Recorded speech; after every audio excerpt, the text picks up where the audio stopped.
She was 4 years old. 4 years old, with soft brown hair and wide blue eyes and dimples that appeared every single time she smiled. She was at a picnic in the woods with her family on a warm summer Saturday, surrounded by people who loved her, in a place where the air smelled like pine and the creek sang over smooth stones and the sky above Montana was so blue it almost didn't look real.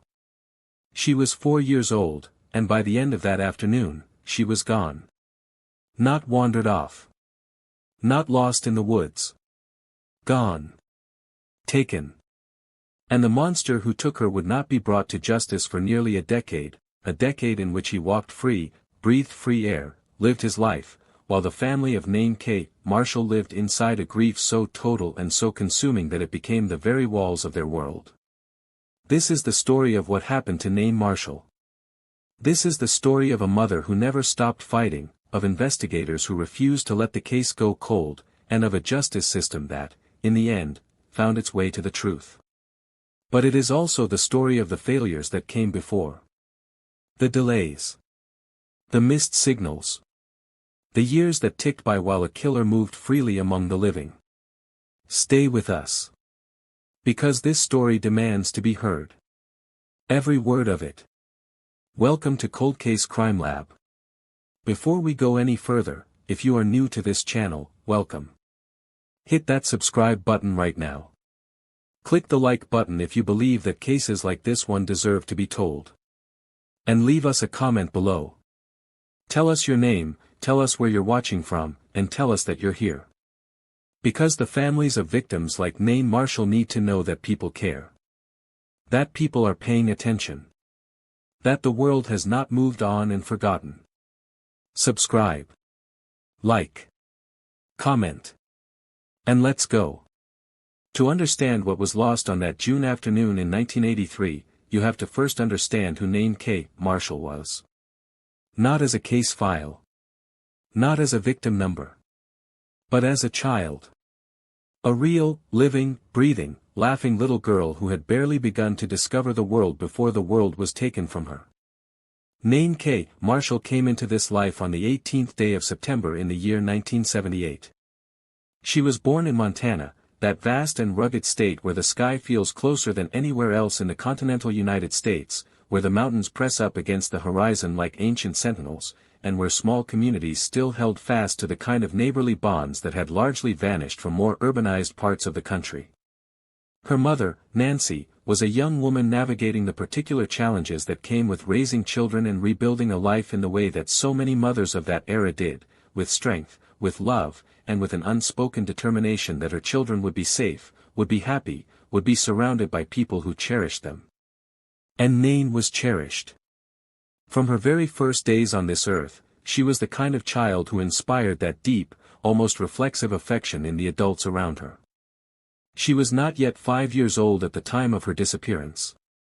She had just turned 4 years old the previous fall, that autumn birthday falling in September, in the season when Montana begins to exhale the last warm breath of summer and the leaves on the aspen trees turn to gold and the mornings carry that first cold whisper of the winter to come. NYLEEN Marshall was a child of that in-between season. A child born at the turn from warmth to cold. By the time June of 1983 arrived, she had been on this earth for 4 years and 9 months.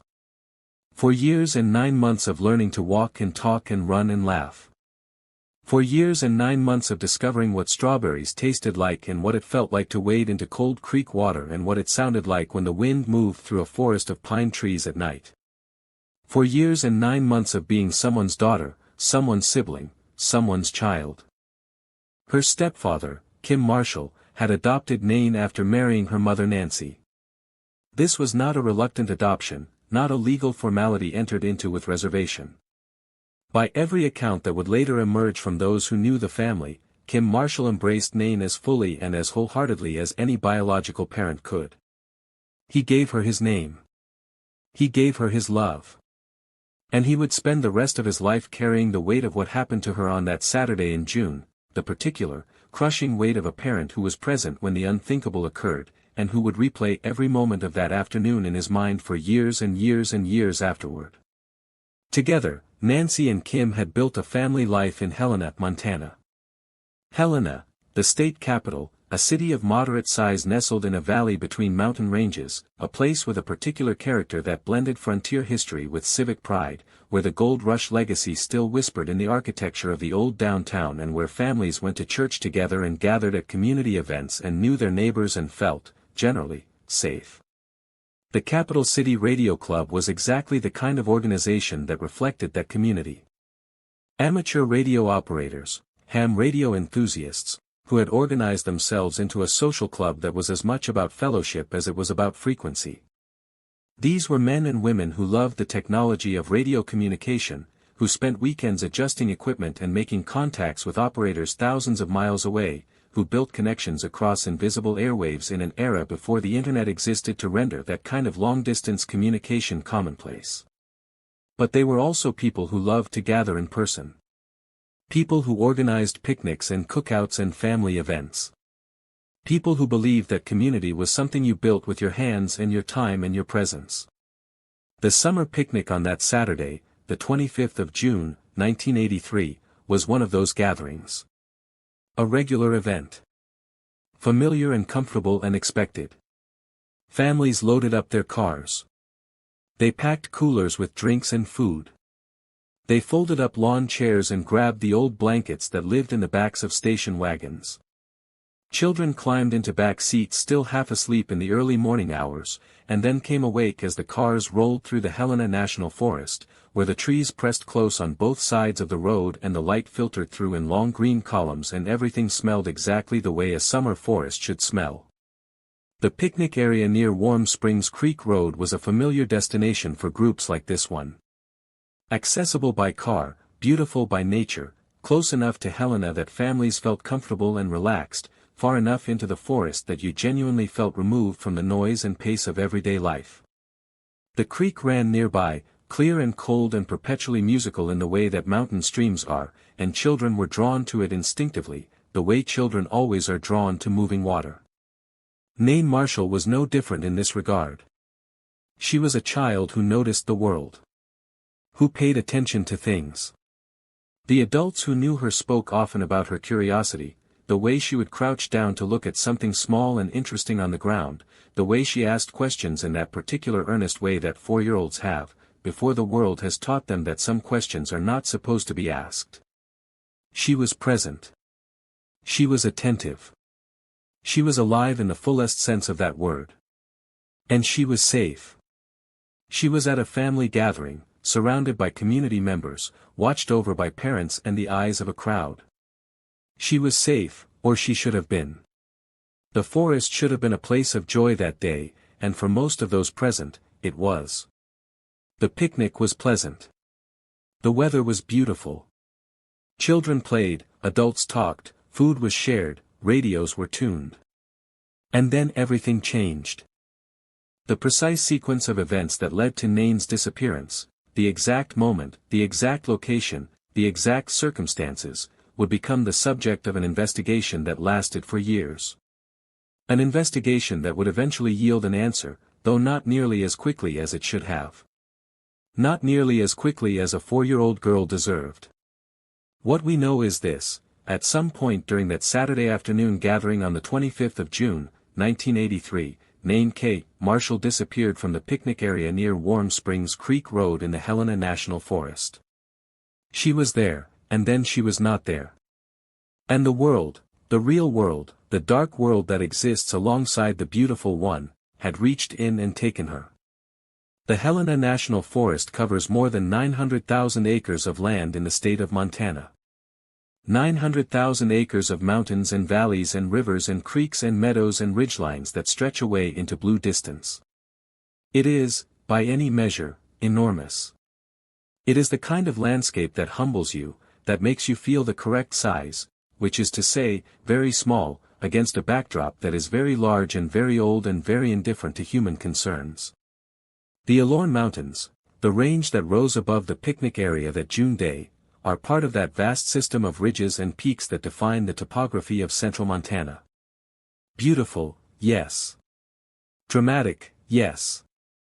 And also, as investigators would come to understand in the days and weeks and months following NYLEEN's disappearance, potentially concealing. A forest of this size, this density, this complexity, is not a place that gives up its secrets easily. When Nain was first reported missing that afternoon, the response was immediate. Parents and community members began searching the surrounding area in the urgent, somewhat chaotic way that initial searches always begin, calling her name, moving through the underbrush near the creek, checking the tree line, circling back to the picnic area.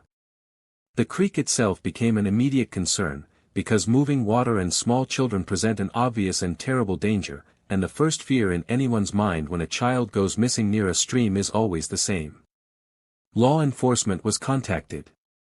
Search and rescue personnel were mobilized.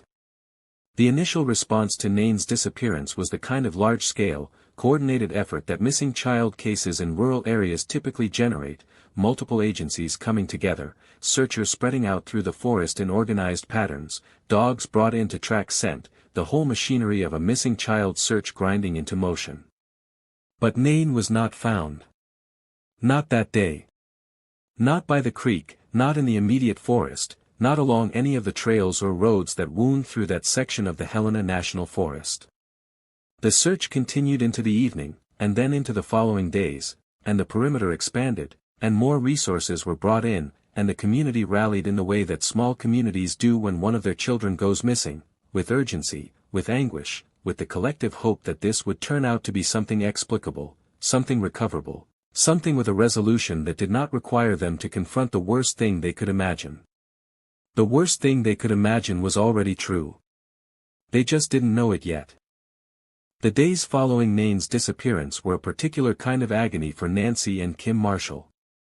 The kind of agony that only parents who have lived through it can truly describe, the suspension of normal life, the inability to eat or sleep or think about anything except the child who is not there, the constant telephone that might bring news and never brings the news you need, the faces of searchers returning at the end of the day empty-handed. The questions from investigators that you answer because you have to but that tear something open in you every time because they are questions.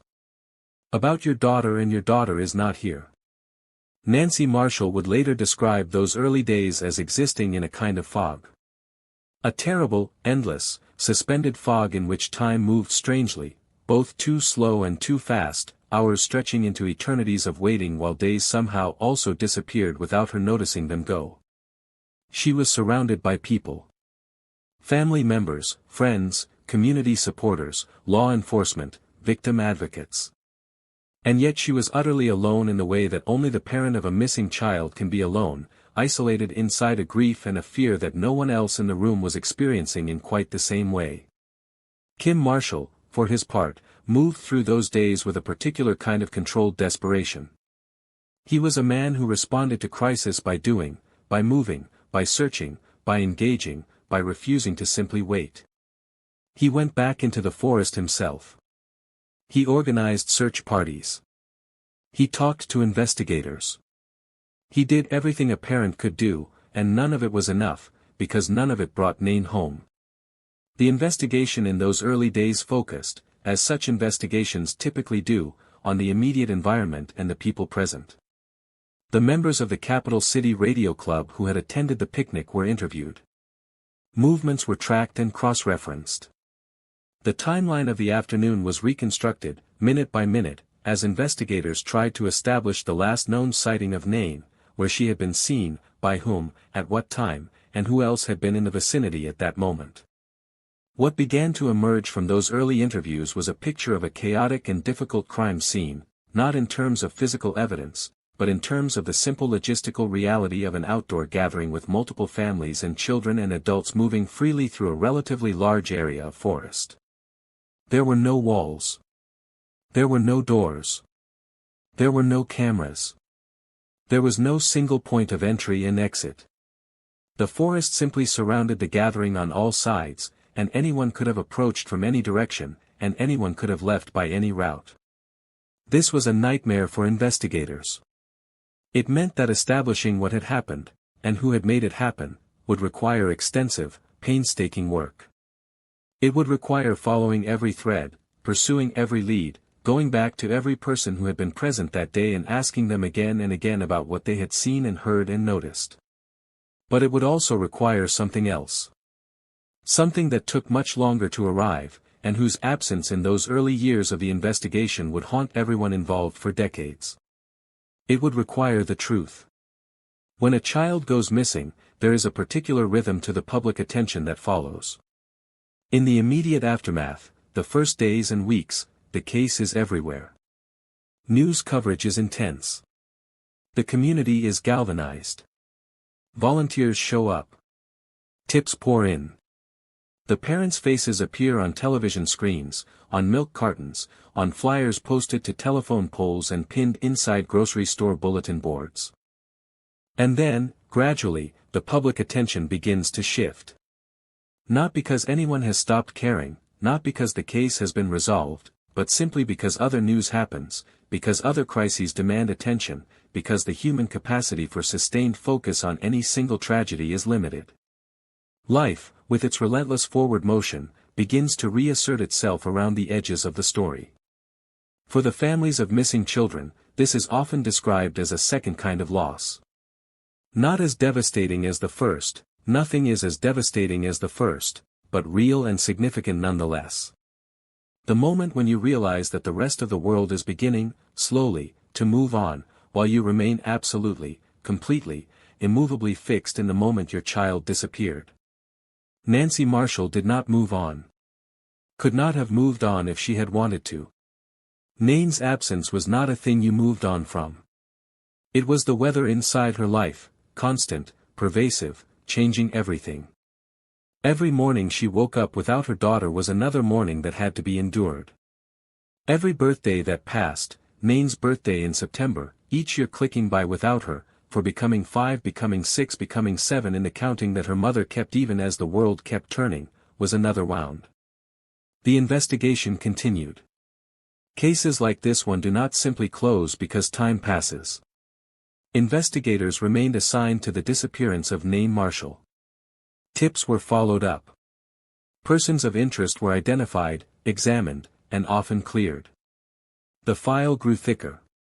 The leads multiplied and then mostly ran cold. But the case stayed open, because Nain had never been found, because no remains had been recovered, because no one had been charged, because the truth of what had happened on that June afternoon in the Helena National Forest remained officially unknown. What was not officially unknown, what was understood at the investigative level, though it took time to fully crystallize, was that Nain Marshall had not wandered away and gotten lost. She had not fallen into the creek and been swept downstream. She had not simply walked off into the forest on her own and met some accidental end. The evidence, accumulated through weeks and months of investigation, pointed unmistakably toward a different kind of truth. Nain Marshall had been taken. By a person. Deliberately. With intent. This was not a lost child case. It was an abduction case. And in 1983, in rural Montana, an abduction case involving a 4-year-old girl in a public space left investigators with a particular set of challenges that were both investigative and deeply personal. Whoever had taken Nain had done so in the middle of a community gathering. Had done so without being identified. Had done so and then vanished back into the ordinary world, back among the living, back into whatever life they had been living before they decided to reach out and steal a child from her family. That knowledge, that a predator had done this, that a predator was somewhere out there, free and unknown, settled over the investigation like a second shadow. It was not simply a question of finding Nain anymore. It was a question of finding whoever had taken her. And that person was not going to announce themselves. That person was going to maintain their silence, live their life, and hope that the years would do their work and the case would eventually fade into one of those old, unresolved tragedies that communities carry forward as a kind of permanent scar. The summer of 1983 gave way to fall. The leaves turned on the aspen trees, gold and orange in the mountain light, and September came, and Nain Marshall turned 5 years old somewhere in the permanent absence of the missing. Her mother marked the day.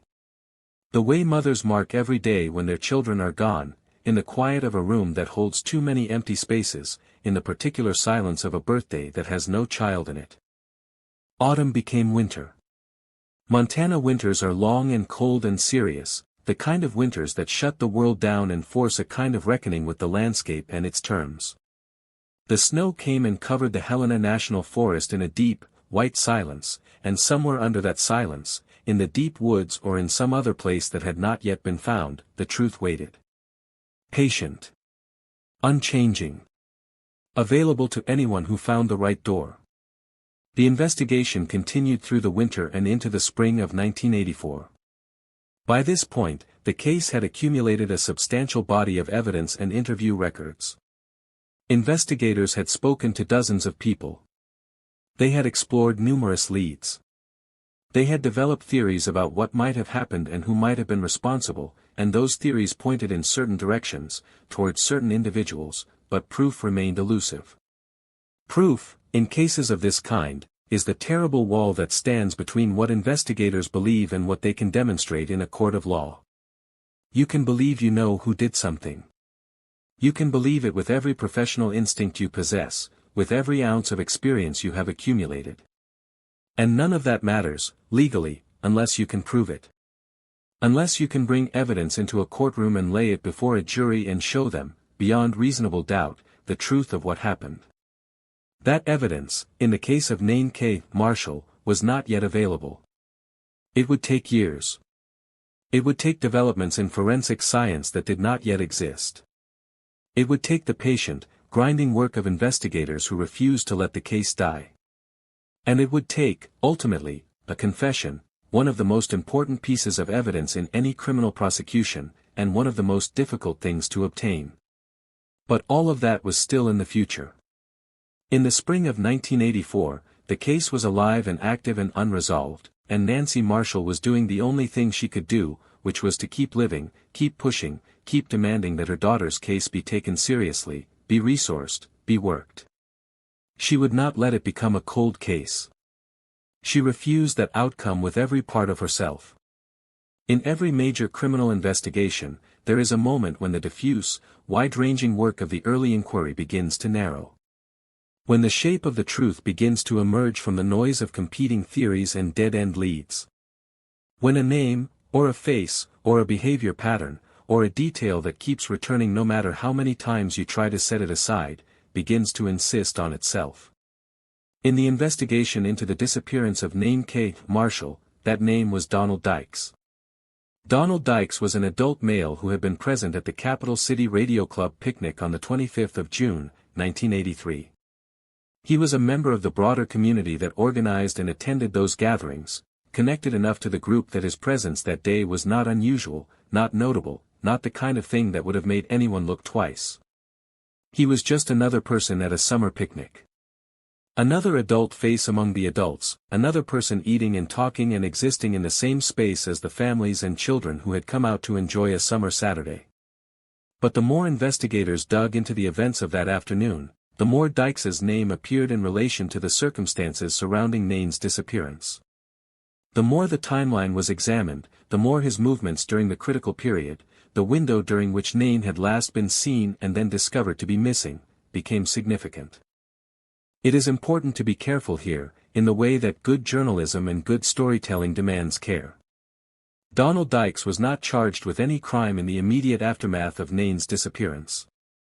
He was not arrested. The investigation was ongoing, the evidence was being accumulated, and the careful, methodical work of building a prosecutable case was still in its early stages. The fact that his name came to the attention of investigators does not, by itself, constitute guilt. But it is also important to tell this story honestly. And the honest story is that Donald Dykes became, in the course of the investigation, a person of significant interest to law enforcement.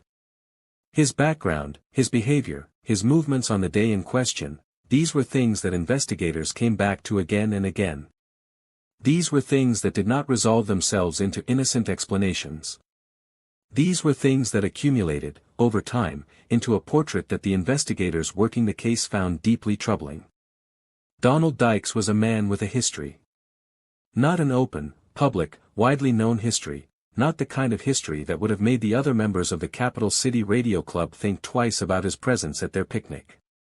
But a history that, as investigators dug into his background in the wake of NYLEEN's disappearance, revealed a pattern of concerning behavior involving children.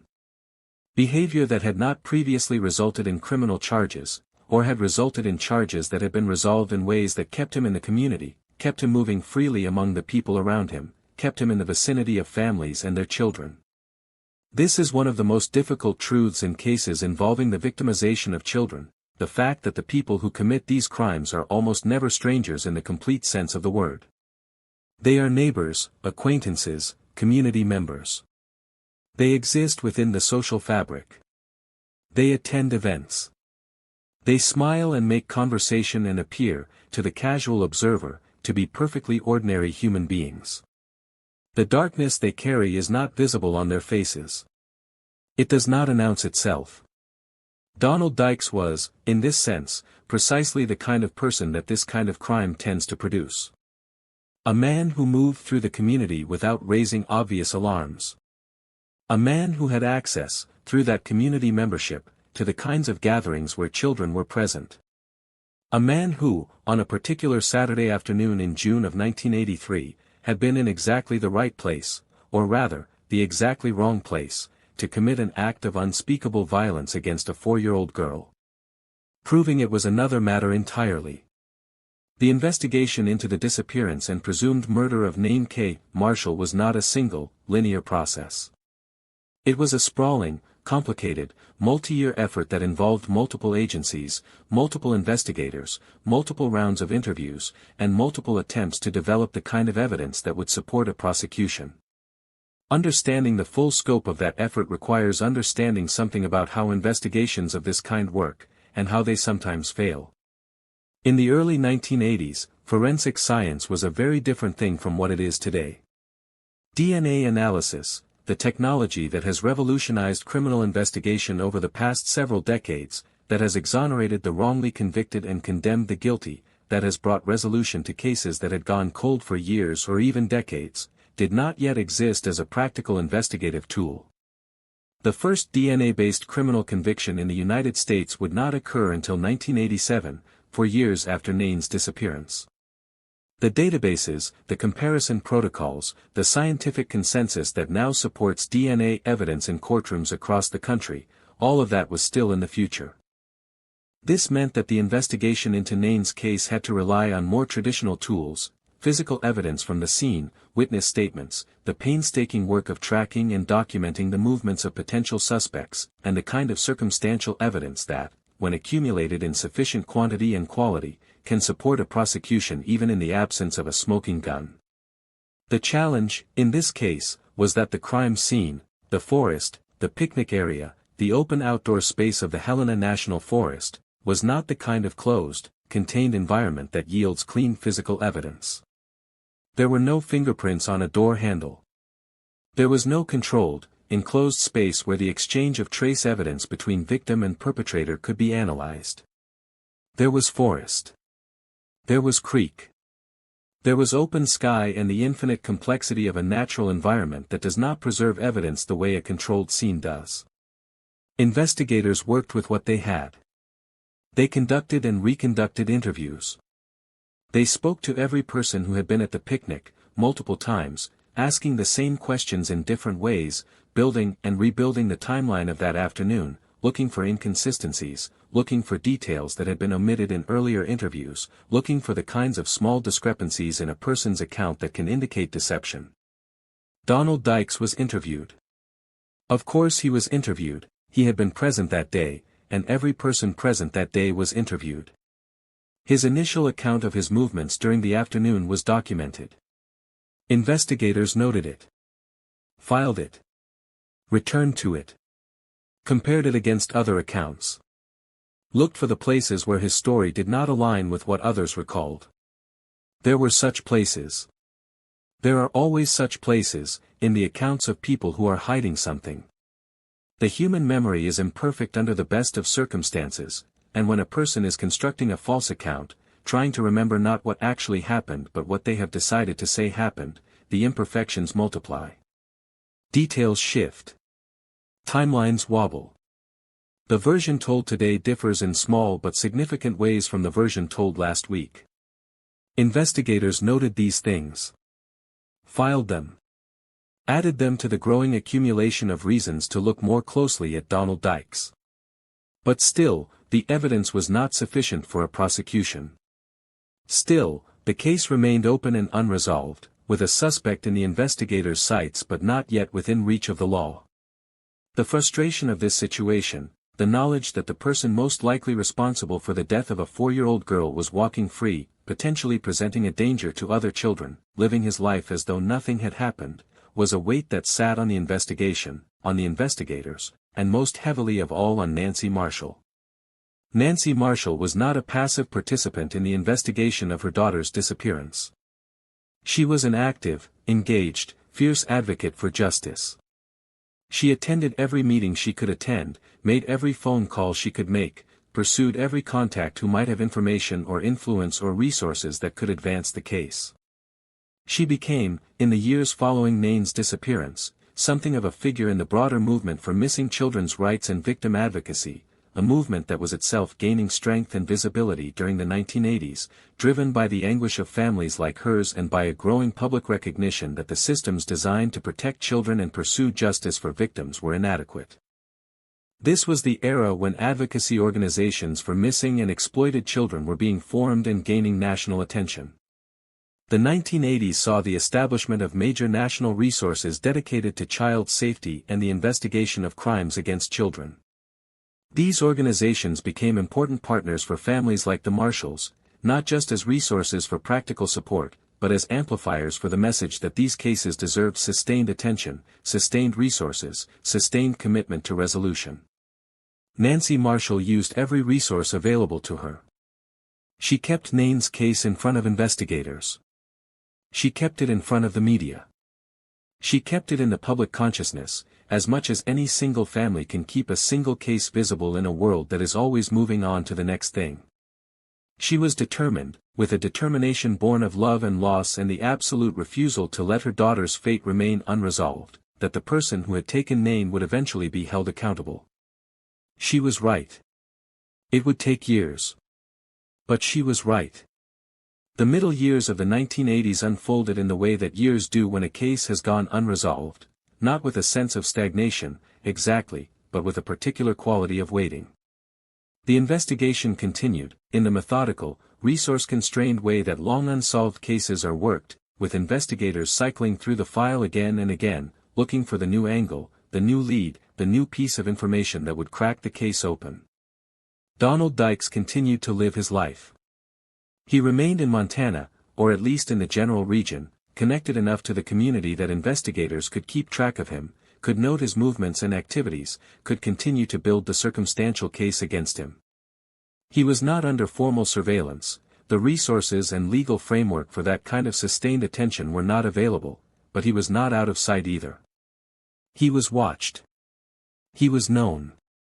He was the subject of ongoing investigative attention even when the formal work on the case had temporarily slowed. During this period, something important was happening in the world of forensic science.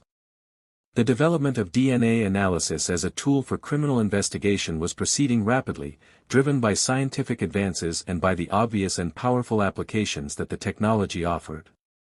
By the late 1980s, DNA evidence was beginning to appear in criminal cases, and investigators working cold cases, cases where physical evidence had been collected and stored but had never yielded to the analytical techniques available at the time, were beginning to understand that this new technology might unlock doors that had previously seemed permanently closed. The physical evidence collected in connection with Nain Marshall's disappearance was maintained by law enforcement. Evidence collected at crime scenes, even scenes as challenging as an outdoor forest environment, is preserved as a matter of protocol, precisely because the technology for analyzing it continues to evolve, and what cannot be learned from evidence today may be learnable from that same evidence tomorrow. This preservation of evidence would prove to be critically important. But that is getting ahead of the story. In 1986, 3 years after Nain's disappearance, a significant development occurred. The remains of NYLEEN K. Marshall were found. The discovery of her remains was both a devastating confirmation of what everyone had feared and a moment of terrible clarity in what had been an extended period of uncertainty.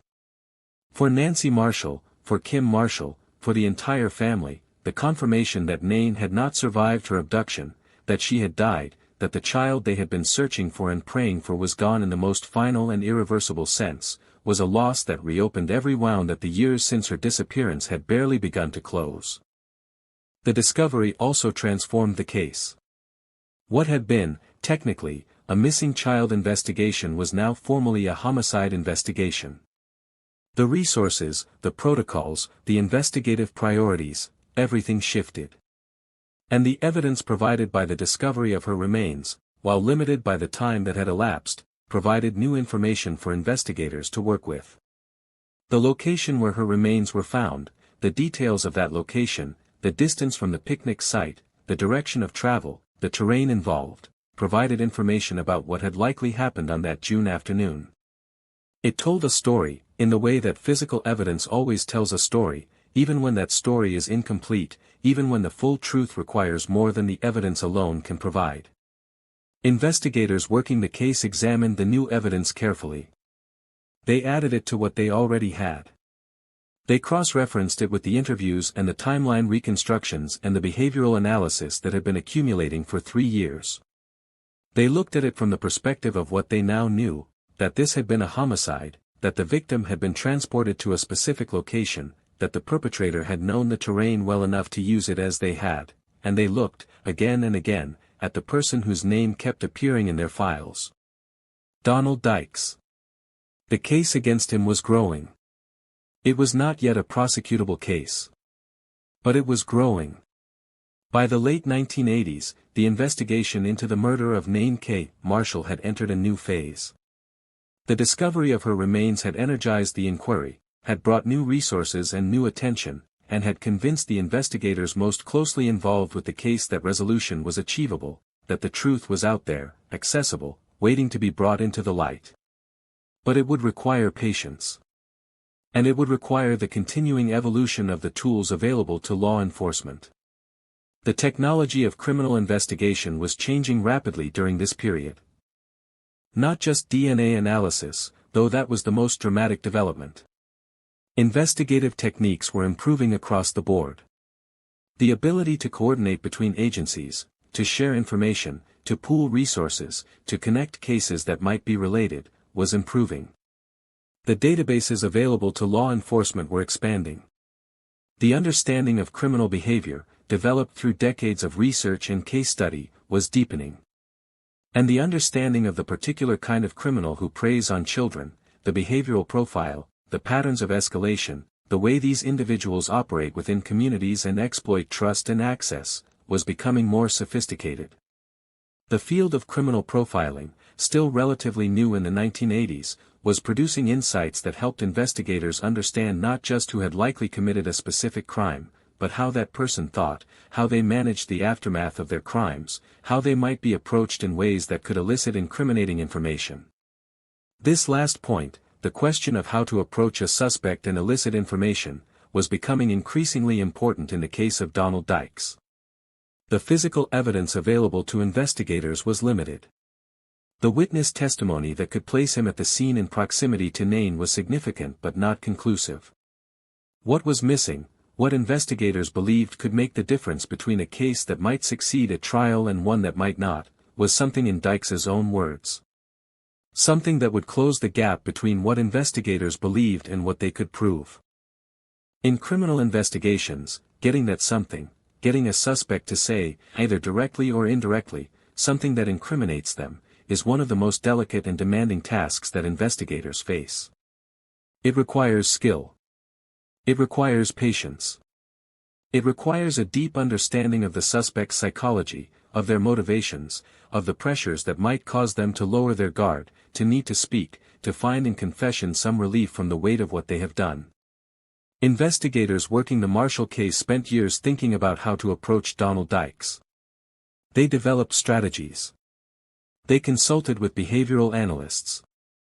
They worked through scenarios. They considered what kind of approach, what kind of setting, what kind of conversation might give Dykes an opportunity to reveal himself, and what kind of patience would be required to wait for the right moment to use it. Meanwhile, the years continued to pass. Nain's birthday continued to come each September. Her mother continued to fight, continued to advocate, continued to refuse the comfort of closure that would have required her to accept that justice might never come.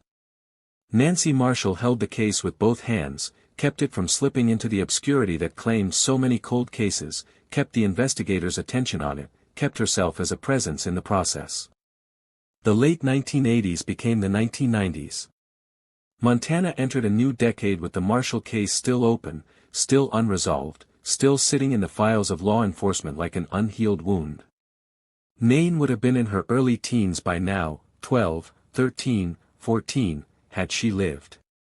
Her mother aged through those years without her, carrying the particular grief of watching other children grow through the stages that Nain would never reach. Other children. Other families.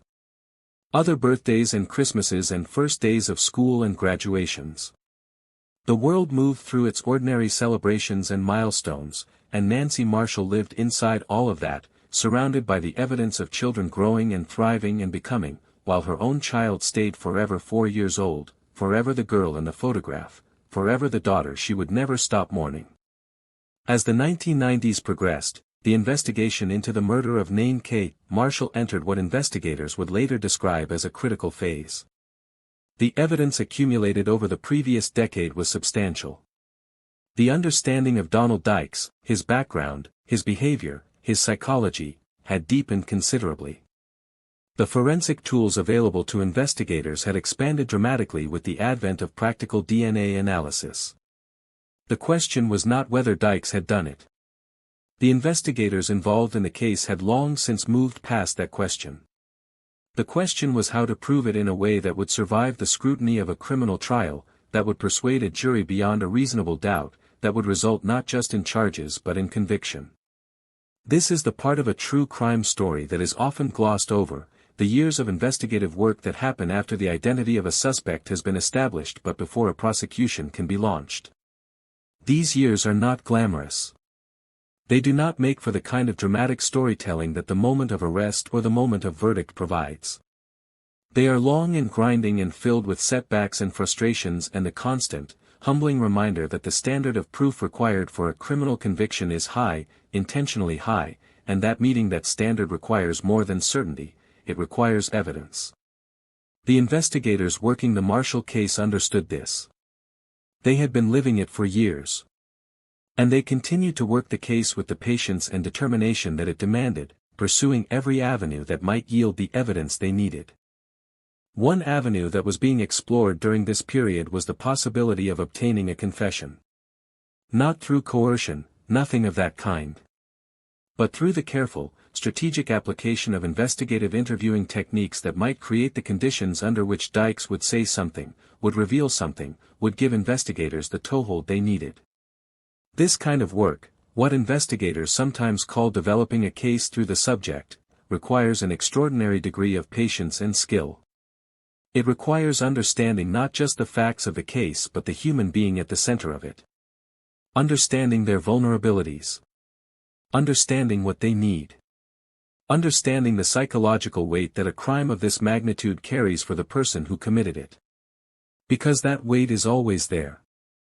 That is one of the most important insights that decades of work with violent offenders has produced. The crimes do not go away for the person who committed them. They live with it. It lives in them. The reasons that motivate a confession, the need to unburden, the desire to be known, the complex mixture of guilt and pride and exhaustion that builds up over years of carrying a secret of this magnitude, these are real. These are things that a skilled investigator can create the conditions around. The conditions that make it more likely that a guilty person will choose to speak. The work of creating those conditions, in the case of Donald Dykes, took years. It was built on relationships developed through sustained contact with his world. It was supported by the accumulating evidence that was being gathered through other means. It was informed by deep analysis of his personality and his likely responses to different kinds of investigative pressure. And in time, in the way that these things eventually come together when investigators are sufficiently patient and sufficiently skilled and sufficiently committed to the outcome, it began to produce results. If you are still watching at this point, drop a comment right now that says, "I'm still here." Let's see who is truly following this story. Because we are about to get to the part that changes everything, the part where justice finally, after nearly a decade, begins to find its way to the person responsible for the murder of a 4-year-old girl. Drop that comment. Let us know you're here. And keep watching. This story is not over. In 1992, nearly 9 years after the disappearance and murder of NYLEEN K. Marshall, Donald Dykes made statements to law enforcement that constituted a confession to his involvement in her death. 9 years. Say that number again, slowly, and think about what it means. 9 years since that June afternoon in the Helena National Forest.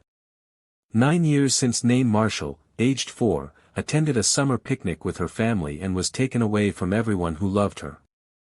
9 years of her mother waking up without her. 9 years of her stepfather carrying the weight of being the parent who was there and could not prevent it.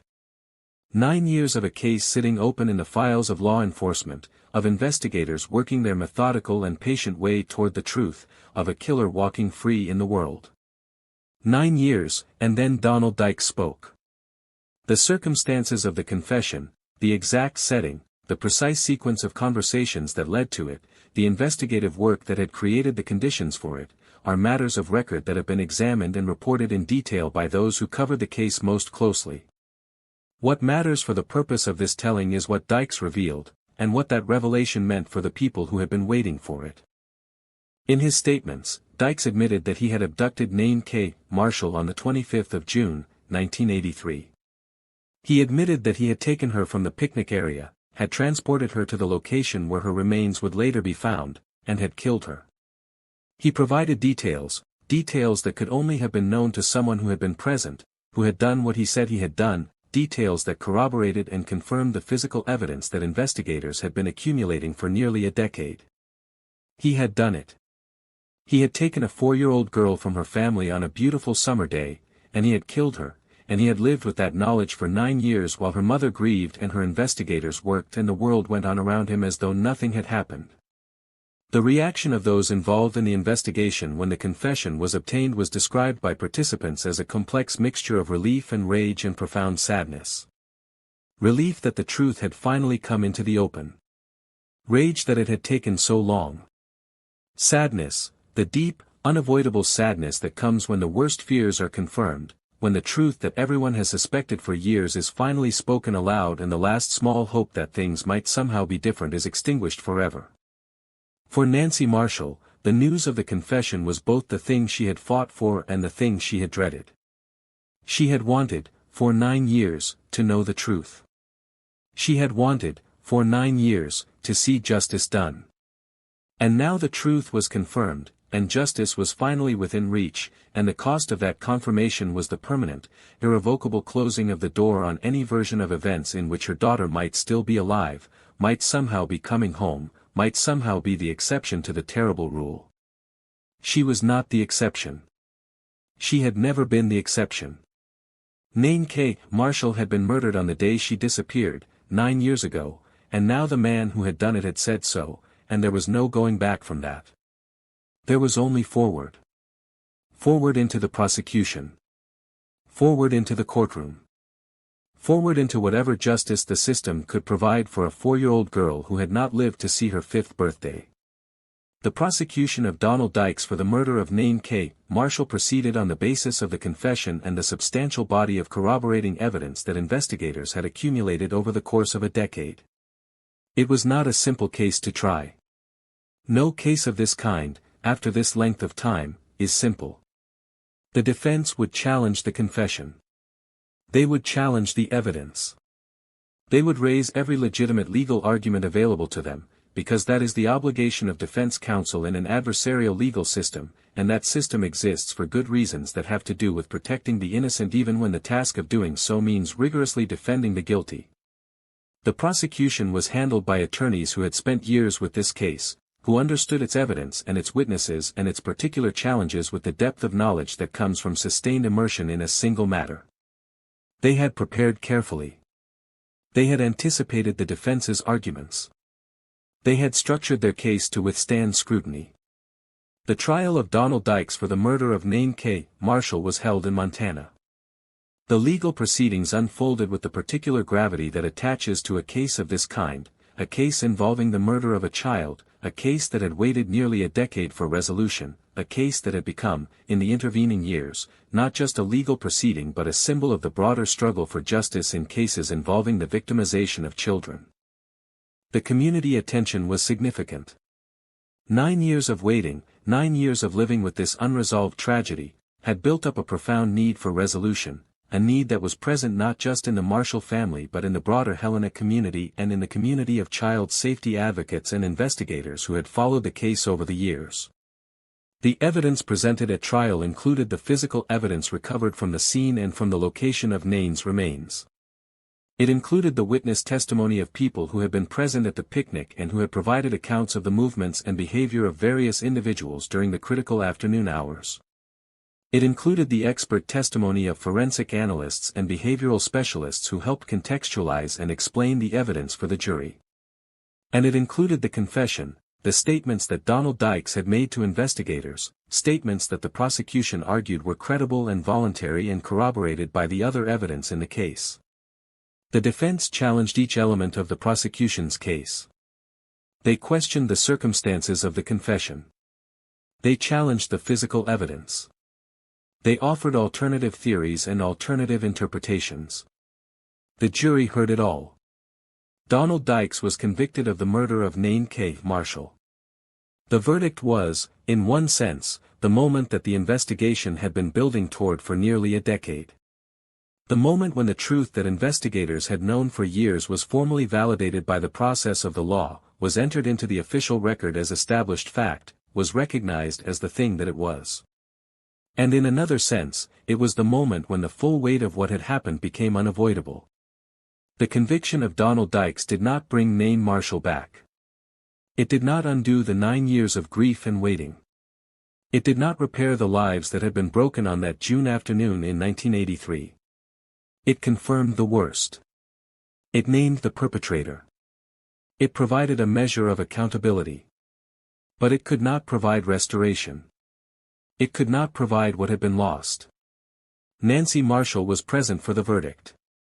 She had been present throughout the trial, as she had been present throughout every stage of the investigation, because she owed it to her daughter to be there, to be a witness, to refuse to look away from any part of what had happened and was happening.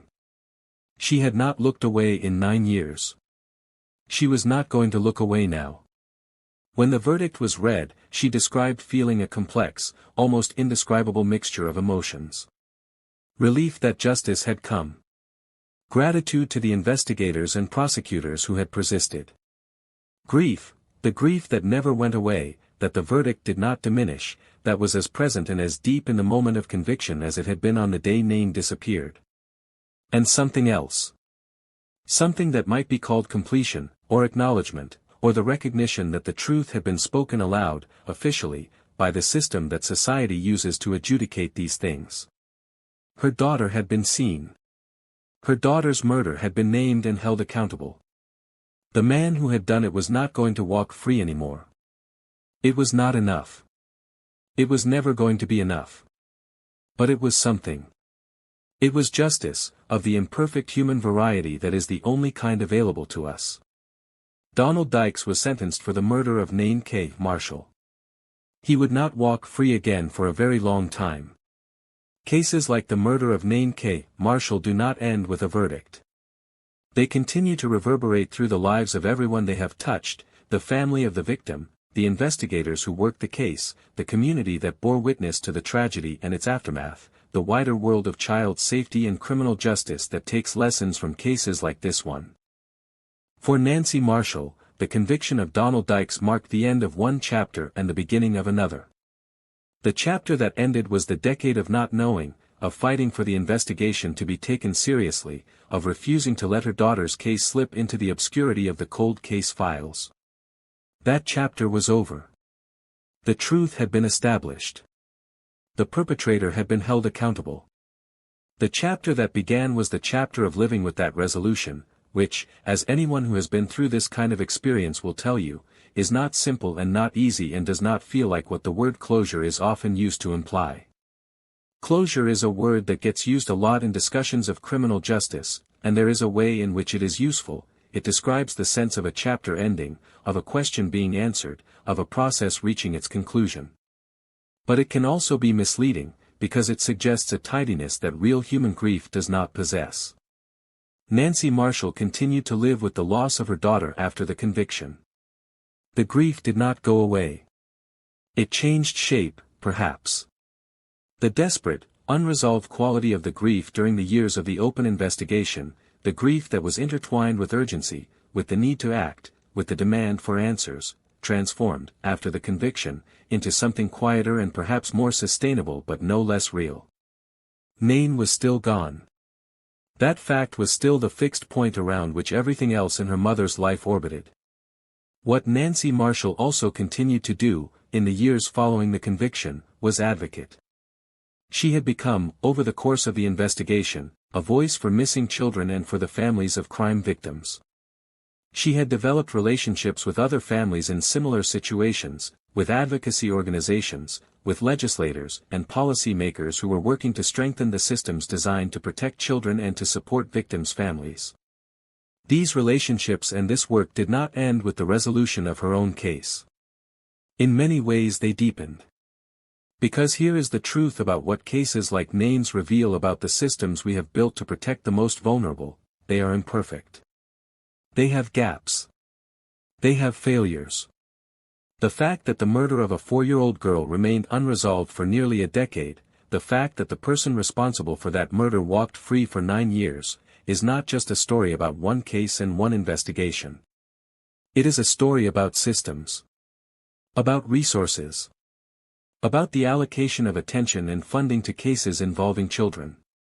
About the forensic capabilities that were not available in 1983 and are available now, and about what that means for cases that are still open, cases that were investigated with the tools of a different era and that might now yield to the tools of this one. The lesson of the Marshall case, one of its lessons, is about persistence. About the investigators who refused to let the case go cold. About the mother who refused to let her daughter be forgotten. About the institutional commitment to keeping an investigation active even when the evidence is limited and the passage of time is working against resolution. That commitment, that refusal to accept defeat, ultimately produced justice. It took 9 years. But it produced justice. The other lesson is about the tools we give investigators. The forensic revolution of the late 1980s and 1990s, the development of DNA analysis, the improvement of crime scene processing techniques, the expansion of databases and information sharing, transformed the ability of law enforcement to investigate and resolve cases of this kind. Cases that would have remained permanently unresolved under the investigative conditions of the early 1980s were now soluble. Killers who had relied on the limitations of the technology available at the time of their crimes found themselves, years later, exposed by advances they had never anticipated. This is why the preservation of physical evidence is so critical. This is why the investment in forensic science matters. This is why cold cases deserve sustained attention and resources. Because the truth does not degrade the way physical materials do. It remains there, in the evidence, waiting for the technology that will let us read it. To fully understand the significance of the Nain Marshall case, you have to place it in the broader context of the national conversation about crimes against children that was unfolding during the 1980s and 1990s, a conversation that was, in many ways, just beginning to develop the language and the institutional framework that we now take for granted. The early 1980s were a watershed moment in American awareness of crimes against children. Cases that attracted national attention, and there were several that did, with a prominence and a public impact that had not been seen before, began to reshape the way the country thought about child safety, about predatory behavior, and about the responsibilities of communities and institutions to protect their most vulnerable members. This was the era when the concept of stranger danger became deeply embedded in public consciousness, the idea that the primary threat to children came from unknown adults, from the stranger in the van or the unfamiliar figure at the playground. Public education campaigns, well-intentioned and genuinely responsive to real dangers, focused on teaching children to be wary of strangers, to avoid unfamiliar adults, to run and tell a trusted person if someone they didn't know approached them. The problem with this framing, a problem that would become clearer over the years as research on child victimization accumulated, is that it was statistically misleading. The greatest danger to children does not come, in most cases, from complete strangers. It comes from people who are known to the child, to the family, to the community. It comes from the neighbor, the family friend, the community organization member, the trusted adult who has earned proximity and access through legitimate social relationships and then exploited that proximity and access for monstrous purposes. Donald Dykes was not a stranger to the community he victimized. He was a member of it, or adjacent enough to membership that his presence at a community gathering did not raise flags. He was there because the social structures that organized the lives of the people around him gave him the access that his predatory intentions required. Understanding this, understanding the way that predators embed themselves in communities, use social trust as a weapon, exploit the ordinary human tendency to extend good faith to people we recognize from our familiar environments, became increasingly important during the 1980s and 90s as researchers and advocates worked to build a more accurate picture of the threat landscape for children. The national organizations that emerged during this period, organizations dedicated to tracking missing children, supporting victims' families, training law enforcement, and advocating for policy changes, brought a new level of professionalism and resources to the effort to protect children and pursue justice for those who were victimized. These organizations worked in partnership with law enforcement agencies at the local, state, and federal level, providing expertise, resources, and the kind of sustained institutional focus that individual law enforcement agencies, managing a wide range of cases with limited resources, sometimes struggled to maintain. The Marshall case benefited from some of these resources. The advocacy community that Nancy Marshall connected with, the national attention that the case occasionally received, the professional networks of investigators and analysts who brought their expertise to bear on the case, all of these were part of the broader ecosystem that had developed in response to the national crisis of crimes against children. But the case also revealed gaps. The 9 years it took to bring a prosecution reflected not just the specific challenges of the evidence in this particular case, but systemic limitations, in forensic capability, in investigative resources, in the legal tools available to prosecutors, that affected not just the Marshall case but thousands of similar cases across the country during the same period.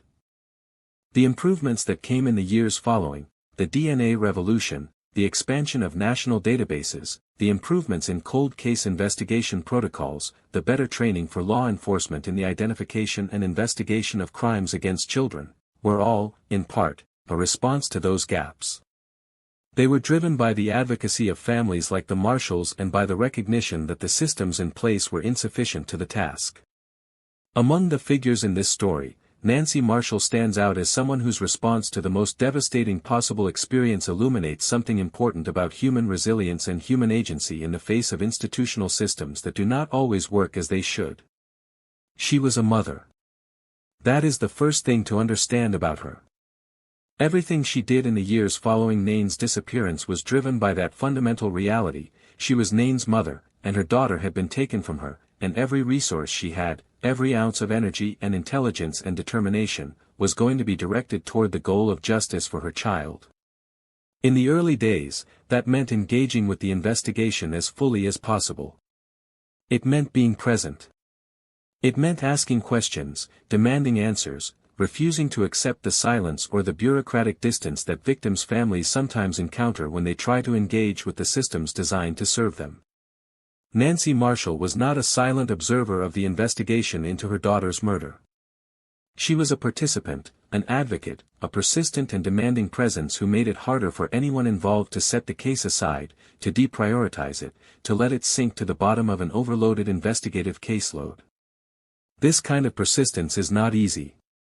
It requires an enormous expenditure of emotional energy that, in the aftermath of a tragedy of this magnitude, is already severely depleted. The grief that consumes a parent in the wake of a child's death, and in this case, the particular, prolonged grief of 9 years without resolution, is not a manageable backdrop against which you organize a sustained advocacy campaign. It is the totality of your inner weather. It fills every corner. And yet Nancy Marshall did both. She grieved and she fought. She endured the private anguish and she pursued the public accountability. She held both things simultaneously, because both were required of her, because her daughter's fate demanded both. Over the years, she developed relationships with other mothers, other families, who were carrying similar burdens. The community of parents of missing and murdered children is one of the most painful communities a person can belong to, one entered only through devastating loss, one that nonetheless provides a particular kind of solidarity and understanding that cannot be found elsewhere. The women and men in that community understand each other in ways that no one outside it fully can. They speak the same language. They know the same nights. Nancy Marshall also became an effective advocate in the more formal, institutional sense. She understood, over time, how to work with law enforcement, how to work with the media, how to work with policy makers and legislators. She developed the skills, because they had to be developed, because the situation demanded them, of someone who was not just a grieving mother but a citizen activist working to change the systems that had failed her daughter. If Nancy Marshall represents the persistence of a mother fighting for justice, the investigators who worked the Marshall case over the course of nearly a decade represent a different kind of persistence, the institutional persistence of law enforcement professionals who hold a case in their hands even when the evidence is limited, even when the years are passing, even when the pressure of other cases is constantly present and the resources are never quite sufficient. The people who worked the Marshall case were, by the accounts available, genuinely committed to resolution. They were not people who worked the case perfunctorily, who put in the minimum required effort and moved on. They kept coming back to it. They kept pursuing the leads that hadn't yet run cold, kept developing new angles, kept the file active and alive in their professional consciousness even as the years accumulated and the easy answers failed to materialize. This matters. This is the difference between a case that gets solved and one that doesn't. Not always, sometimes the evidence is simply insufficient, sometimes the perpetrator has covered their tracks so thoroughly that no amount of investigative persistence can overcome the absence of concrete proof. But in many cases, and the Marshall case appears to be one of them, the difference between resolution and permanent unresolved status is the refusal of investigators to accept the latter. The development of the case against Donald Dykes was, in retrospect, a masterwork of patient investigative work. Building the evidence over years. Developing the understanding of the suspect's psychology. Waiting for the right moment to apply the right kind of pressure. Getting the confession. Building the corroborating case that would allow that confession to survive legal challenge. None of this happened by accident. None of it happened quickly. It happened because investigators who were committed to this case continued to work it, continued to develop it, continued to believe that resolution was achievable and to put in the labor required to achieve it. Their names may not be as widely known as those of the family they served. But their work is why Donald Dykes was convicted. Their work is why, 9 years after the murder of NYLEEN K. Marshall, justice was done. The conviction of Donald Dykes was achieved in an era of transition in forensic science, after the development of DNA analysis but before the full deployment of the databases and techniques that would come to define modern forensic investigation. Understanding the role that forensic science played, and the role it might have played if the case had occurred a decade later, illuminates something important about the relationship between technology and justice. The physical evidence in the Marshall case was collected and preserved according to the standards of the time. Crime scene processing in the early 1980s was not the sophisticated, protocol-driven process that it became in later decades. The science of trace evidence, the analysis of fibers, hairs, soil, and other microscopic materials that can connect a person to a place or to another person, was well established but more limited in its applications and more subject to interpretive uncertainty than it would become with the advances of subsequent years. What investigators had, in terms of physical evidence, was meaningful but not overwhelming. The location of names remains provided information about the perpetrator's knowledge of the terrain, about the direction and manner of her transportation, about the actions taken after her death. This evidence was consistent with the investigators' theory of the case and with the information provided in Dykes's confession. It provided corroboration. The confession itself was the critical piece. It was the thing that transformed the case from a strong circumstantial one into a prosecutable one. And the confession had been obtained through the application of investigative techniques that were themselves a product of the growing sophistication of behavioral science applied to law enforcement, the developing field of criminal psychology, the emerging discipline of forensic interview practice, the accumulating body of knowledge about how to elicit truthful information from people who are motivated to conceal it. In the decades following the Marshall case, forensic science continued its rapid evolution. DNA analysis became increasingly powerful. Cold case units were established in law enforcement agencies around the country, specifically to revisit unresolved cases with new tools. National databases were built and expanded, allowing investigators to connect evidence from one case to suspects or evidence in others. The science of forensic genealogy, using genetic databases to identify suspects in cases where conventional investigation has failed, produced stunning results in cases that had seemed permanently unsolvable. All of this is, in part, the legacy of cases like NYLEEN Marshall's. Cases that demonstrated, through years of painful, grinding work, that the truth is worth pursuing no matter how long it takes. Understanding the crime requires, to some extent, understanding the criminal. Not in the sense of excusing or explaining away what he did, nothing explains it, nothing excuses it, and the depth of the harm he caused to a 4-year-old child and her family is not diminished by any psychological or sociological framework you might apply to it. But in the sense of understanding how a person like Donald Dykes exists in a community, how he gains access, how he operates, and what the patterns of his behavior reveal about the broader category of predatory crimes against children. Dykes was, in the language of criminal justice professionals, a predatory offender, a person who identified victims and created opportunities for victimization with the deliberateness and planning that distinguish predatory crimes from impulsive ones. His presence at the Capital City Radio Club picnic on the 25th of June, 1983, was not accidental. He was there. He knew that families with children would be there. He knew the forest, the terrain, the opportunities for an unobserved approach and departure. He had, in some sense, prepared for the opportunity that the gathering offered. The pattern of predatory offenders includes the embedding in communities that provide access to potential victims. The cultivation of trust and familiarity that allows proximity. The identification of targets, typically the most vulnerable, the most isolated in a given moment, the least likely to be immediately missed or to have a witness to the approach. The planning for opportunity. The exploitation of that opportunity with speed and decision. Dykes had a history, as became clear during the investigation, that was consistent with this pattern. Not a history of prior convictions for the most serious offenses, perhaps, but a history of concerning behavior that, had it been more fully documented and actioned, might have raised warnings that would have prevented his access to the gathering at which NYLEEN was taken. This is one of the hardest truths in the landscape of crimes against children. The failure, in many cases, to treat early warning signs as the serious risk indicators they are. The failure to connect the dots. The failure to impose consequences early enough to prevent escalation. The psychology of predatory offenders is a subject that has been studied extensively in the decades since the Marshall case, and the knowledge that has accumulated through that study has informed better training for law enforcement, better protocols for assessing and managing risk, and better systems for information sharing that allow the history of a person like Dykes to be visible to investigators in multiple jurisdictions. These improvements matter. They save lives. But they cannot undo what was done. They cannot restore what was lost. It is easy, in the long telling of a criminal case, to lose the victim in the narrative of the crime.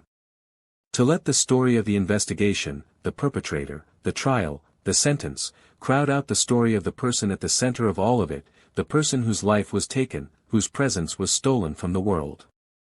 NYLEEN K. Marshall deserves to be remembered as a person, not just as a case. She was born on the 18th of September, 1978. She was 4 years old when she died. She had soft brown hair and wide blue eyes and dimples that appeared whenever she smiled. She was curious, the kind of child who noticed the world, who paid attention to small and interesting things, who asked the earnest, unguarded questions that 4-year-olds ask before they learn that some questions aren't supposed to be asked. She was, by every account, a child who was deeply loved. Her mother Nancy loved her with the fierce, total love that mothers carry for their children. Her stepfather Kim, who had adopted her and given her his name, loved her as his own, called her angelic, called her one of the sweetest little girls you could ever meet. The siblings she grew up with knew her and would carry her memory forward through their own lives, into the years and decades of adulthood that she would never see. She would have turned 5 in September of 1983, if she had lived. She would have started school, the way children do at that age, entering that vast institutional world of classrooms and teachers and the particular social universe of young children learning to navigate the world together. She would have had a first day of kindergarten, a first best friend, a first time reading a book on her own, a first bicycle. She would have had all of it. She had 4 years and 9 months instead. 4 years and 9 months of being loved and of growing and of discovering the world. The world she grew up in was beautiful. Montana is a beautiful place, rugged and vast and full of the kind of natural grandeur that leaves marks on the people who grow up in it. The mountains above Helena. The Helena National Forest with its pine-scented air and its clear, cold creeks.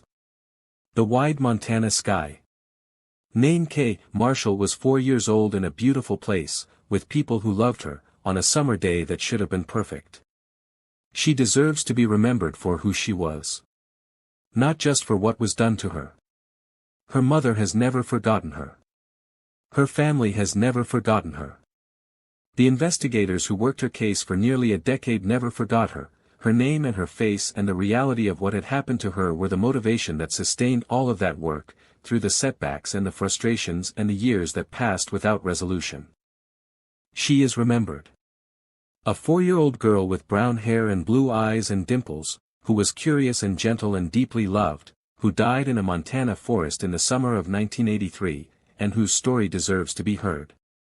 There is something that rarely gets discussed in the telling of true crime stories, and that is the toll that cases like the murder of NYLEEN Kay Marshall take on the investigators who work them. The public-facing narrative of criminal investigation tends to focus on the procedural elements, the evidence, the leads, the breaks in the case, the arrest, the trial. What it often leaves out is the human cost of the work itself. The nights that investigators bring cases home with them. The faces of victims that they carry in their minds long after they have closed the file for the day. The murder of a child is the hardest kind of case that a law enforcement officer can work. There is a particular weight to it that experienced investigators acknowledge privately, if not always publicly. The ordinary human protections that allow people to do difficult jobs, the professional distance, the compartmentalization, the ability to separate the work from the self, are harder to maintain when the victim is a child. When the victim is someone who had no capacity to protect themselves, who trusted the adults around them, who had done nothing to bring this upon themselves except to be small and vulnerable in a world that contains people capable of extreme violence against the small and vulnerable. The investigators who worked the Marshall case over the course of nearly a decade were, by all accounts, people who took the case personally in the way that the best investigators take cases personally, not in a way that compromised their professional judgment, but in the sense that NYLEEN's face and NYLEEN's story were present with them throughout the work. She was not a case number to them. She was a child, and her case demanded their best effort, and they gave it. The length of time it took, 9 years, was a source of professional frustration that went beyond the ordinary frustration of a difficult investigation. It was a frustration that lived in the body, in the way that the unresolved carry weight that the resolved do not. Every year that passed without a prosecution was another year that felt, to the investigators most closely involved, like a year of failure. Not because they were failing, they were doing excellent work, patient and methodical and skilled, but because the standard they held themselves to was not just professional competence but justice. When the confession finally came, the emotional release for the investigators was reportedly significant. Not just the professional satisfaction of a case breaking open, but something more personal. Something that had to do with the child whose face had been with them for all those years, whose family they had come to know in the course of the investigation, whose death had sat on them with a particular heaviness that the resolution, finally, began to lift. The investigators who worked the Marshall case deserved better tools than they had. They deserved better resources. But they worked with what they had, and they produced a result that less committed investigators might not have produced. They deserve to be acknowledged as part of the reason that Donald Dykes was eventually held accountable for what he did to Nain Marshall. There is a landscape that every family who has lost a child to violence inhabits. It is not visible to the outside eye. It has no geography that can be mapped. But it is as real as any physical place, as real as the Helena National Forest, as real as Warm Springs Creek Road, as real as the mountain ridgelines that rose above the picnic area on that June day. It is the landscape of permanent absence. Of the chair at the table that is never filled. Of the room that stays the same because changing it feels like erasure. Of the milestones, birthdays, Christmases, graduations, weddings, that arrive and pass and carry their own particular quality of grief because the person they should belong to is not there to live them. Nancy Marshall has inhabited this landscape for more than 40 years now. More than 40 years since the morning of the 25th of June, 1983, when she packed up the car and loaded the children and drove through the Helena National Forest to a summer picnic that she did not know would be the last ordinary day of her life. More than 40 years of living in the aftermath of that day, of building a life around the permanent hole that Nain's absence created, of doing both the necessary work of surviving and the chosen work of advocating. She has done it with a grace and a strength that does not diminish the grief but exists alongside it. That is, perhaps, the most honest thing that can be said about how people survive these losses, not that they get over it, not that time heals all wounds, but that they learn, slowly, imperfectly, through the grinding work of years, to carry the grief forward rather than being crushed by it. To let the love and the loss coexist, in the same heart, in the same life, without requiring one to negate the other. Kim Marshall, Nain's stepfather, carried his own version of this weight. The weight of the parent who was there. Who was at the picnic.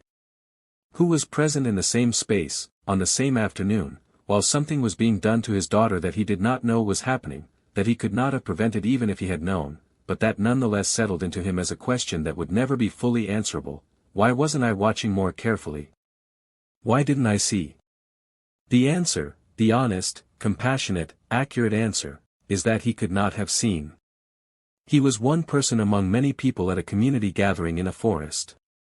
He was doing what parents do, present, loving, engaged with his family, trusting in the basic safety of a gathering of people he knew in a place that had no visible reason to be dangerous.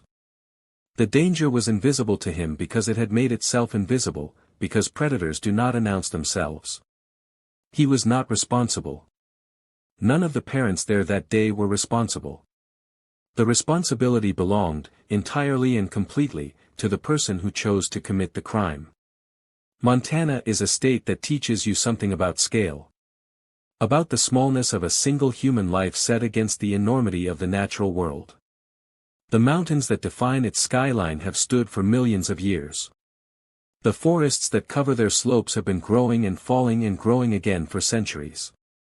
The rivers that cut through the valleys have been running since long before the first human being set eyes on them, and will continue running long after the last one is gone.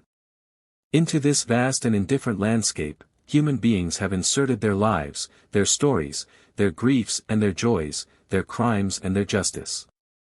They have built their cities and their communities and their institutions against the backdrop of mountains that pay them no particular attention.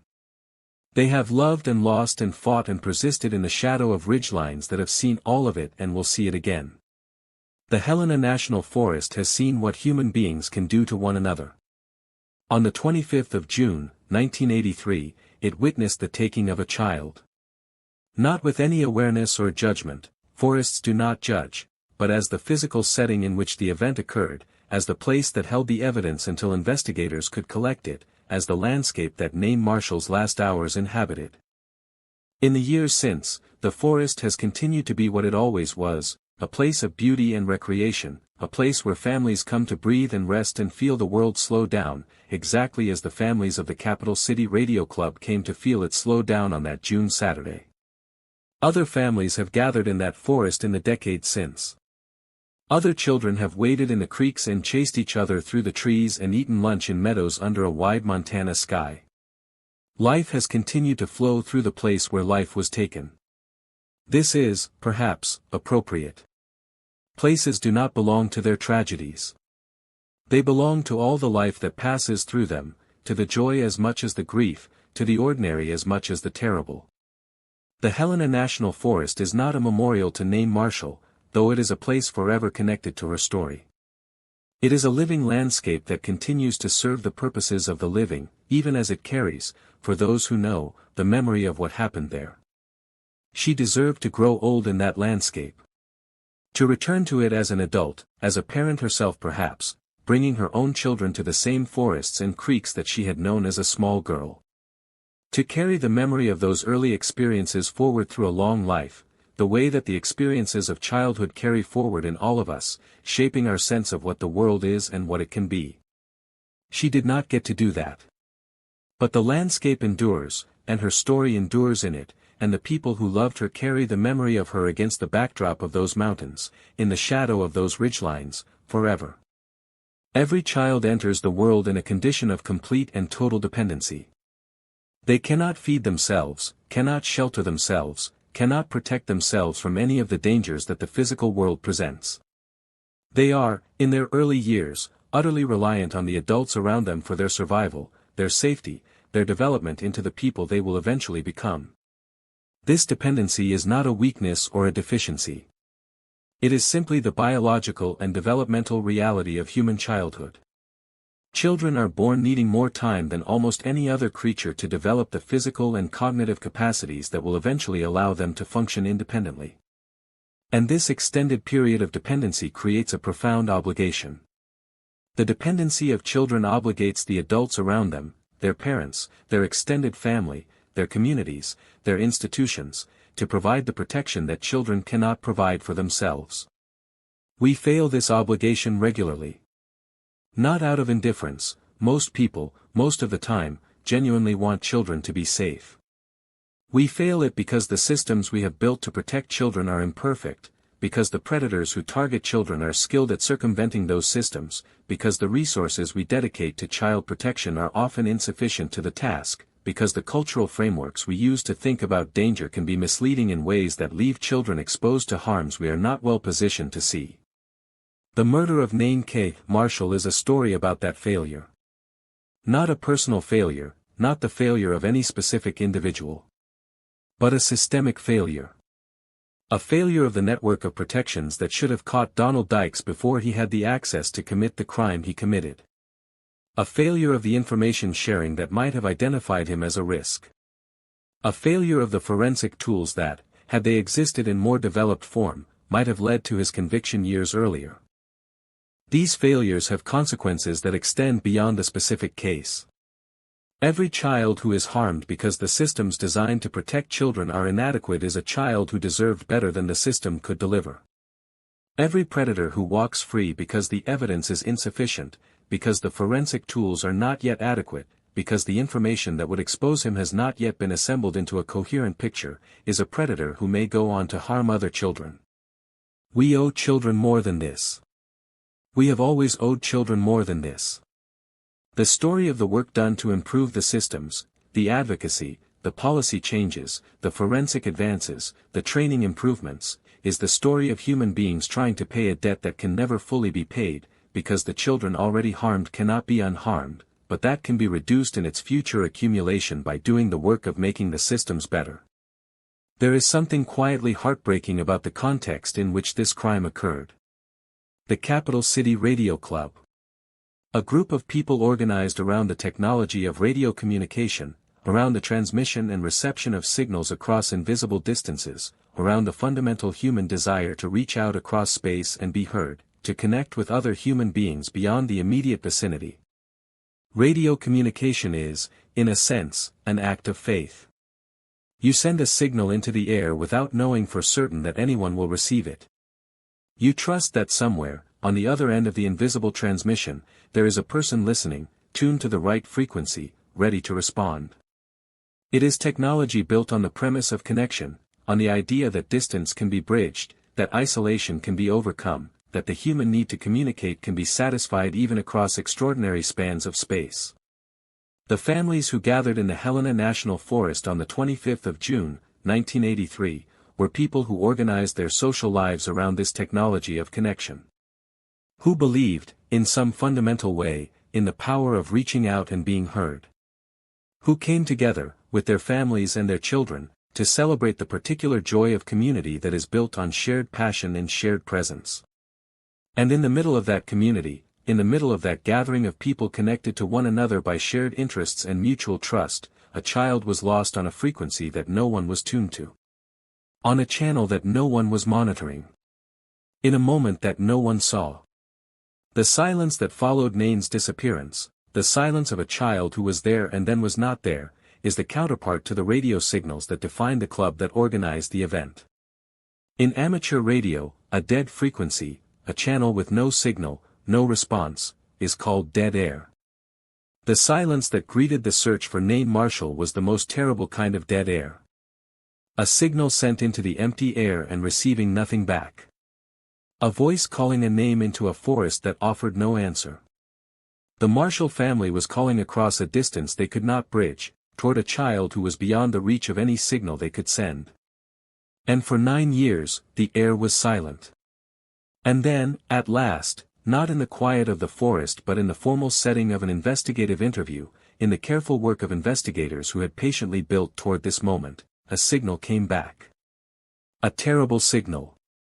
The truth that no one wanted to hear. But a signal. Donald Dykes spoke. And the silence broke. And the truth, finally, arrived on the frequency of justice. The story of Nain K. Marshall does not end with the conviction of Donald Dykes. It does not end with the sentencing.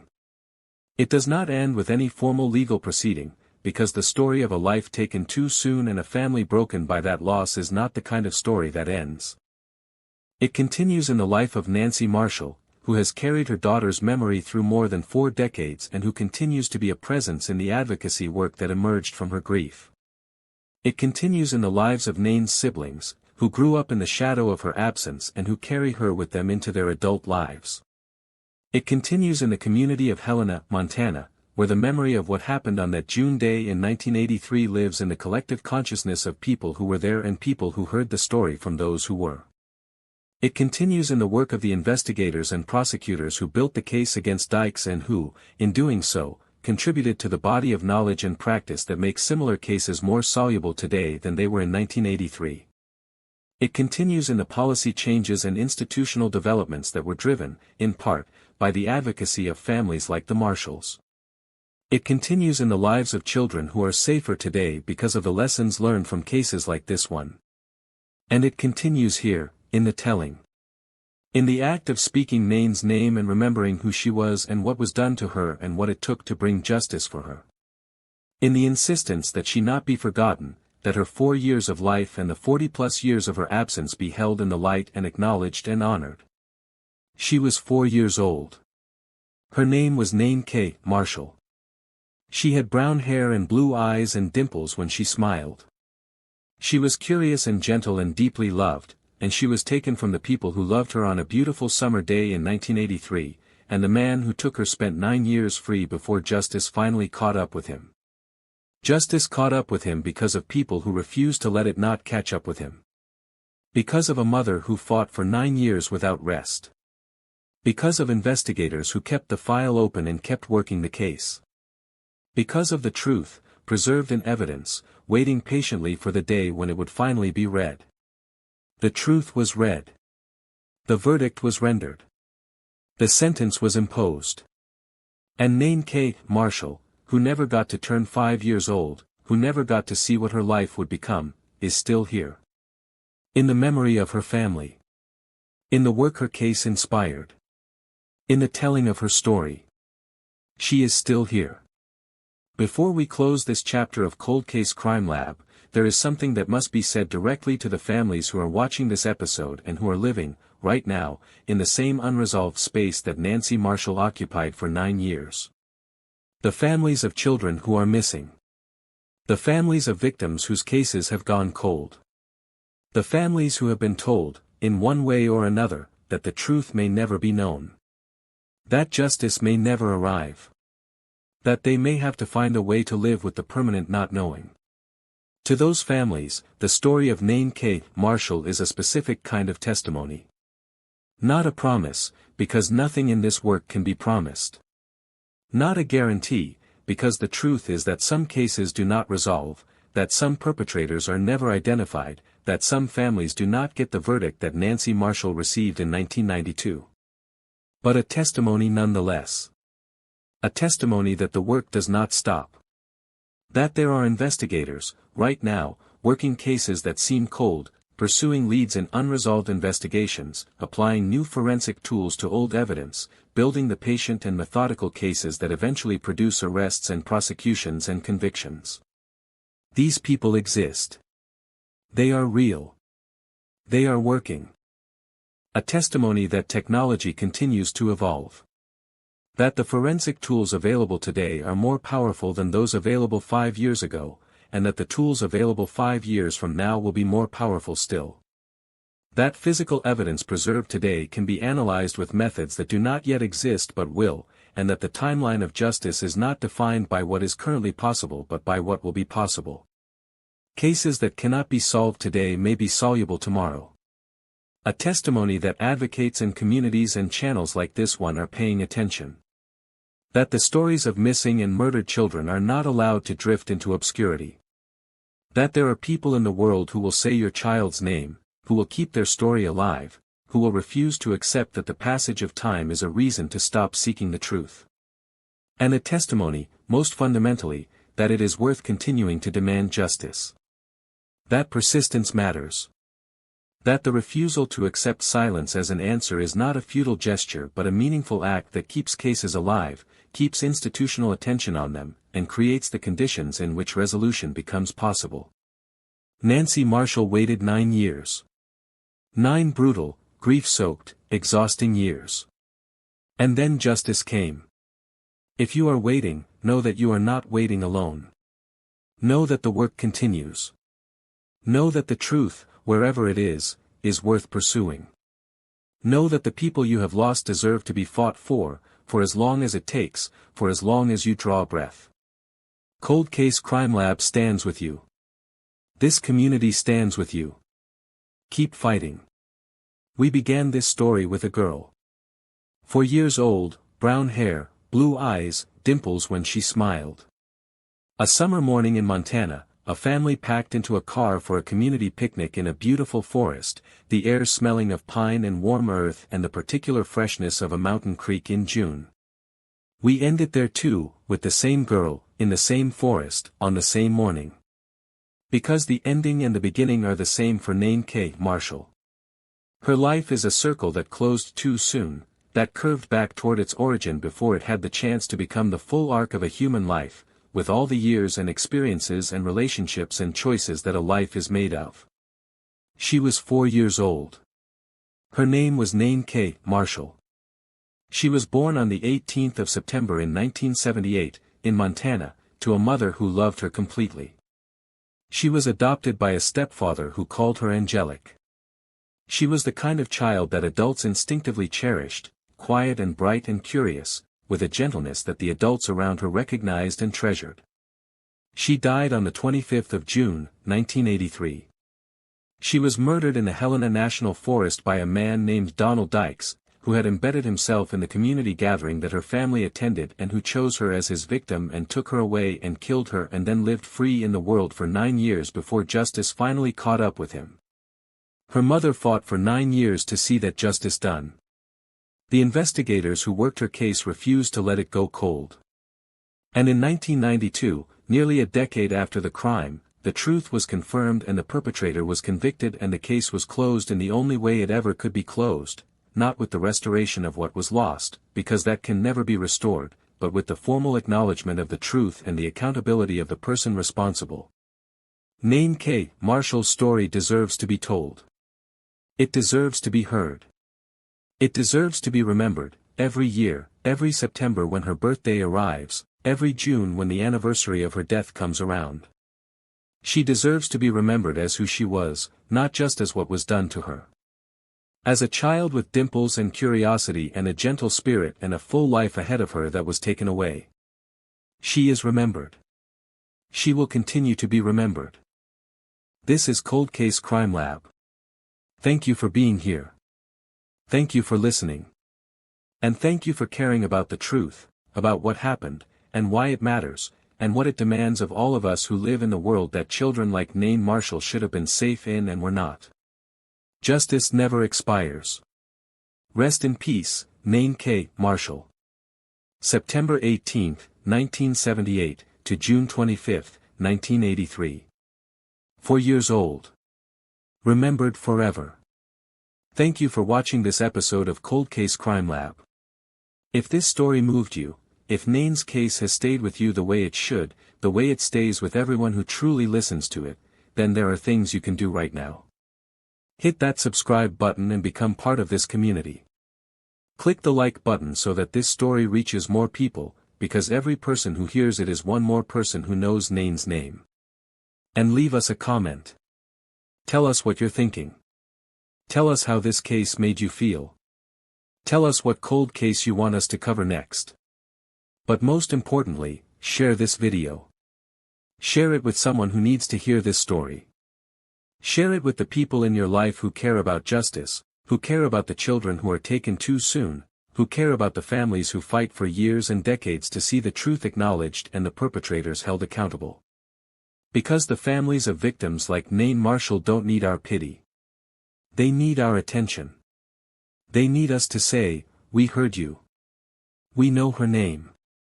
We will not forget." Subscribe to Coldcase Crimelab. Like this video. Share it. Comment below. We will see you in the next one. Justice never expires.